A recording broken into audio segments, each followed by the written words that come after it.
السلام علیکم دوستو، 27 رمضان میں یہ عمل کرنے سے آپ کی کوئی بھی دعا رد نہیں ہوگی انشاءاللہ۔ آپ اس ویڈیو کو پورا ضرور یہاں دیکھیں۔ رک کر کے تھوڑا ذرا اس کی بخشش کا تذکرہ کر لیتے ہیں۔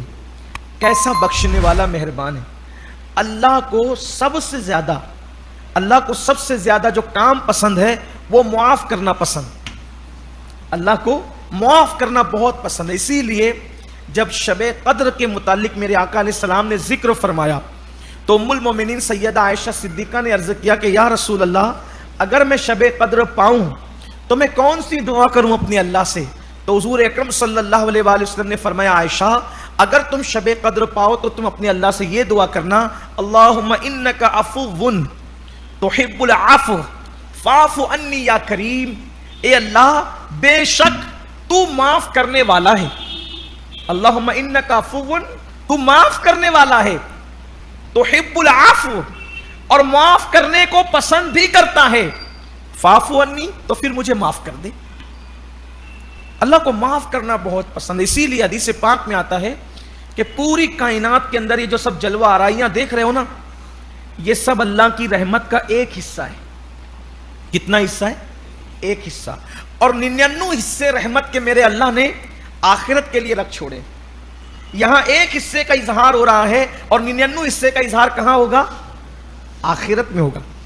آخرت میں کیسے اظہار ہوگا؟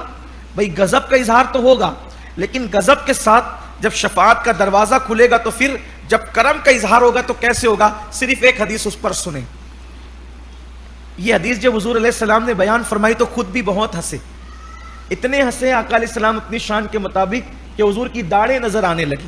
وہ حدیث کیا ہے وہ بھی آپ سنیں۔ کیسا کریم ہے میرا اللہ، 70 ماؤں سے زیادہ پیار کرنے والا۔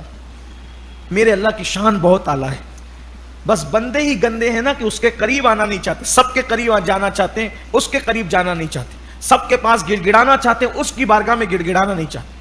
حدیث پاک میں آتا ہے اللہ کے رسول صلی اللہ علیہ وآلہ وسلم فرماتے ہیں جب سب جنتی جنت میں چلے جائیں گے، سب جہنمی جہنم میں چلے جائیں گے، تو ایک بندہ جہنم میں رہ جائے گا۔ ایک بندہ، آخری والا بندہ، یعنی جس کو جہنم سے نکلنا ہے۔ کافر تو ہمیشہ ہی جہنم میں رہیں گے، لیکن جس کا خاتمہ ایمان پر ہوا تھا، کلمہ پر ہوا تھا، جس کا خاتمہ، وہ ایک ہی بندہ آخری میں رہ جائے گا۔ پتہ نہیں وہ کون ہوگا، آخری میں رہ جائے گا۔ اللہ ہم پر عافیت کا معاملہ فرمائے، رحم کی چادر ہم سب پہ ڈالے۔ آخری بندہ رہ جائے گا۔ میرا اللہ اس بندے کی طرف نگاہ رحمت فرمائے گا اور فرمائے گا بندے، کلمہ پڑھنے والوں میں، ایمان والوں میں تو سب چلے گئے جنت میں، تو آخری بچہ ہے، بول کیا چاہتا ہے؟ وہ کہے گا مولا تو بڑا رحیم اور کریم ہے، میری تمنا یہ ہے صرف کہ تو مجھے جہنم سے باہر نکال دے۔ بس اگر تو نے مجھے جہنم سے باہر نکال دیا پھر میں تجھ سے کبھی کچھ نہیں مانگوں گا، اس لیے میری تمنا ہے اور میری دعا سن لے کہ مجھے جہنم سے نکال دے، میں تجھ سے اس کے بعد کوئی سوال نہیں کروں گا، کچھ نہیں مانگوں گا۔ اللہ فرمائے گا ٹھیک ہے، اس کو جہنم سے نکالو۔ فرشتے جہنم سے نکالیں گے۔ جب وہ جہنم سے باہر آئے گا پھر وہ اللہ سے کہے گا مولا جنت کی کیسی ٹھنڈی ٹھنڈی ہوائیں آ رہی ہوگی، اور جنت کی ٹھنڈی ہوائیں، مشکبار ہواؤں سے لوگ کیسے فائدہ اٹھا رہے ہوں گے۔ مولا اگر تو مجھے جنت کے قریب کر دے تاکہ میں وہاں کی ٹھنڈی ٹھنڈی ہوائیں، خوشبودار ہوائیں، اس سے لطف اندوز ہوں، اگر تو مجھے یہ دے دے پھر اس کے بعد میں تجھ سے کچھ نہیں مانگوں گا۔ اللہ فرمائے گا ٹھیک ہے، اس کو اٹھا کے جنت کے قریب کر دیا جائے گا۔ اب جہنم سے نکل کے ٹھنڈی ہوائیں جنت کی، سبحان اللہ۔ ارے جب برسات کے موسم میں ہوائیں آتی ہے تو کتنا اچھا لگتا ہے۔ یہ دنیا کی ہوا ایسی مزیدار ہے، جب جنت کی ہوائیں ہوگی تو اس کا کیا کہنا۔ انشاءاللہ میں ایک دن پورا کسی بھی صورت کو لے کے جس میں جنت کا تذکرہ تفصیل سے آیا ہے، ہم انشاءاللہ آپ کو بتائیں گے کہ جنت کیا ہے، تب آپ کو پتہ چلے گا کہ جنت کیا ہے۔ حالانکہ سورہ زمر میں نے چاہا تھا کہ اس میں جنت کا ذکر بہت تفصیل سے آیا ہے تو سورہ زمر کے حوالے سے بیان کر دوں، لیکن پھر اس وقت ہم کسی اور سورت کا خلاصہ لے کر بیٹھے تھے، اس وجہ سے نہیں ہو سکا۔ لیکن سورہ واقعہ میں بھی جنت کا ذکر آ رہا ہے اور وہ کل ہی آنا ہے شاید، تو اگر ایسا رہا تو کل ہم جنت کا ذکر تفصیل سے کریں گے انشاءاللہ۔ معلوم تو ہونا چاہیے کہ اپنا آخری ٹھکانہ کیسا ہے، تاکہ اندر شوق بھی رہے نا جنت میں جانے کا۔ کچھ لوگ تو یہیں تک محدود ہے کہ حوریں ہوں گی جنت میں اور پرندے ہوں گے اور نہریں ہوں گی، اور بھی کچھ ہوگا۔ ہم آپ کو بتائیں گے تو آپ کو پتہ چلے گا انشاءاللہ. اگر جنت پتہ چل جائے نا تو آدمی ابھی مرنے کی تیاری کرنے لگے. جنت وہ چیز ہے. تو جنت کی ٹھنڈی ٹھنڈی, اچھا جنت کی ہوائیں اور خوشبو کتنی دور سے آتی ہے؟ 500 سال دور سے. یعنی اگر تیز رفتار گھوڑا 500 سال میں جتنا لمبائی میں دوڑایا جائے گا اتنی دور سے جنت کی خوشبو اور ہوائیں آتی ہیں. اب اس کو جنت کے قریب کر دیا جائے گا تو وہ کہے گا واہ کیا خوشبو آ رہی, کیا ہوائیں آ رہی ہے.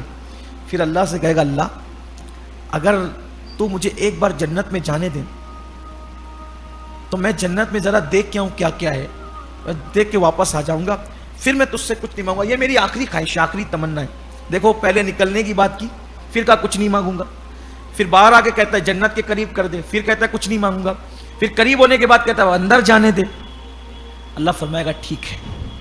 پھر میرا اللہ اپنے کرم سے اس کو جنت میں داخل کرے گا. وہ جب جنت میں جائے گا وہ سب دیکھے گا, نہریں, درخت, پھل, یہ وہ سب نعمتیں.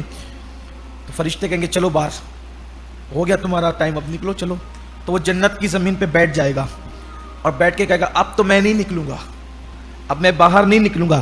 اللہ سے پوچھو اس نے وعدہ کیا تھا کہ نہیں کیا تھا کہ جو ایک بار جنت میں جائے گا وہ دوبارہ جنت سے نکالا نہیں جائے گا. تو اللہ کا جب وعدہ ہے کہ ایک بار جائے گا تو دوبارہ نہیں نکلے گا, تو میں آ گیا جنت میں, اب میں نہیں جاؤں گا باہر کیونکہ اللہ کا وعدہ ہے.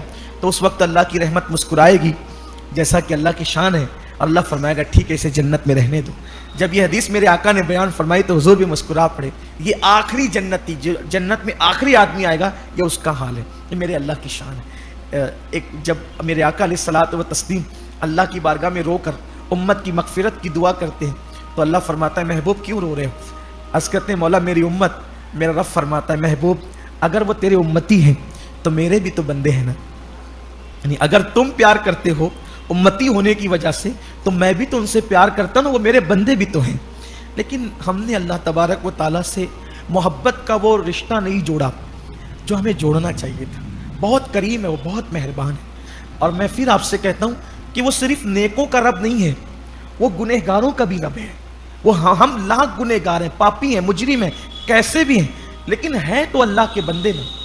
تو اللہ سے ہمیں رشتہ جوڑنا چاہیے. جو رشتہ تو ہیں لیکن گناہوں کے سبب جو رشتہ ہم نے کمزور کر لیا ہے, اس کے فرامین سے بغاوت کر کے جو ہم اس سے دور ہو گئے, ہمیں پھر اس کے قریب آنا چاہیے, رونا چاہیے, گڑ گڑانا چاہیے اور اس کے فرامین پہ عمل کر کے اس سے تعلق کو مضبوط کرنا چاہیے, اس پر یقین مضبوط کرنا چاہیے. ایسے ایسے واقعات میرے اللہ کے رسول صلی اللہ علیہ وآلہ وسلم نے بیان فرمائے کہ وہ میرے ذہن میں آ رہے ہیں. اگر میں اسی پہ گفتگو کروں تو یہی ٹائم ختم ہوگا, لیکن ایک حدیث مجھے اور یاد آئی, میں اس کا مفہوم پیش کروں. ایک شخص تھا بہت پاپی, بہت مجرم, گنہگار. اس کی موت کا وقت قریب آیا تو اس نے اپنے بیٹوں سے کہا میرے بیٹوں تم میرے بڑے فرما بردار ہو, جب میری موت ہو جائے گی نا تو تم کو میں وصیت کرتا ہوں کہ میرے گلے میں رسی ڈالنا اور رسی ڈال کے مجھے گھسیٹتے پھرنا, اور اس کے بعد پھر مجھے کفن میں لپیٹ کر کے جلا دینا تاکہ لوگوں کو پتہ چلے کہ مجرموں کو کیا سزا ہے, اور جلا کر کے میری راکھ ہوا میں اڑا دینا, جنگلوں میں اڑا دینا, ادھر ادھر سب بکھیر دینا. پھر وہ مر گیا. اس کے بچوں نے نہ چاہتے ہوئے بھی ویسے ہی کیا, جلا دیا, ہوا میں راکھ اس کی اڑا دی. تو اللہ تعالیٰ نے فرشتوں کو حکم دیا اس کی راکھ جمع کرو. راکھ جمع ہوئی.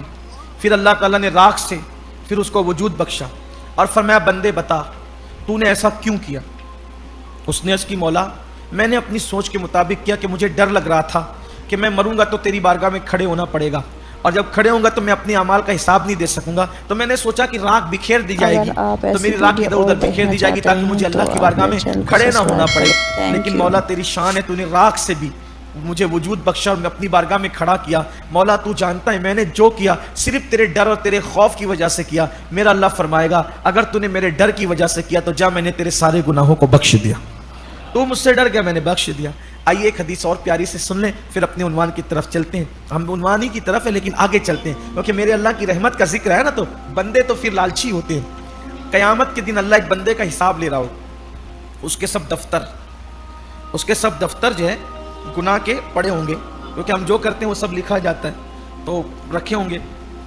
اللہ فرمائے گا بتا یہ سب تو نے کیا, یہ سب گناہ تو نے کیا؟ کوئی ادھر ادھر دیکھے گا اور کوئی دیکھ تو نہیں رہا. اللہ فرمائے گا میں نے چادر ڈال دی, کوئی دیکھ نہیں رہا ہے, بولیے تو نے کیا؟ ہاں مولا میں نے کیا. اللہ فرمائے گا یہ کرنا تیرا کام تھا, تجھے بخشنا میرے کرم پہ جا میں نے بخش دیا.